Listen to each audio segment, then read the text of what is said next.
How to make your child conversational, আপনার বাচ্চাকে কথায় কিভাবে আগ্রহী করবেন। সো আপনার বাচ্চা যদি টুকটাক কমিউনিকেট করতে পারে, কথা বলতে পারে, বাট কথা বলতে চায় না, on that moment what you can do, আমরা বাচ্চাকে অনেক বেশি প্রেশার ক্রিয়েট করি যে হ্যাঁ বাবা তোমার দিন কেমন ছিল, তুমি এটা খেয়েছো কিনা, সারাদিন কোয়েশ্চেনের উপর থাকি। But if you see your personality, nobody like questions. কেউ যদি আমাকে সারাদিনে 100টা প্রশ্ন করে, I don't like him, I don't like her, because nobody wants to answer. But আপনি কোয়েশ্চেন কেন করছেন? কারণ আপনি চান যে আপনার বাচ্চা উত্তর দিক, উত্তর দেওয়ার মাধ্যমে তার কথা বলার স্পিডটা আসুক বা কথা বলার অভ্যাস হোক।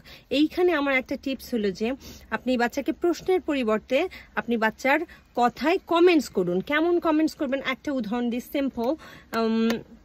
ধরেন আমি ব্লু কালারের ড্রেস পরে আছি, আপনি বলবেন যে wow I wear a blue colour dress and your dress is, তাহলে সে নিজের ড্রেসের দিকে তাকালো, আপনি জিজ্ঞেস করবেন না what colour is your dress, আপনি জাস্ট কমেন্ট করবেন বা আস্ক করবেন যে ইয়োর ড্রেস ইজ, হয়তো সে অরেঞ্জ কালারের কোনো ড্রেস পরে আছে, সে বলবে যে orange, okay mama is wearing a dress and you are wearing a, হয়তো সে বলবে টি শার্ট। সো আপনি বাচ্চাকে এইভাবে কনভারসেশন করবেন with a very tricky way. So বাচ্চা বুঝতেই পারবে না যে সে কথা বলছে, বলবে this is the way you can keep going the conversation rather than asking question.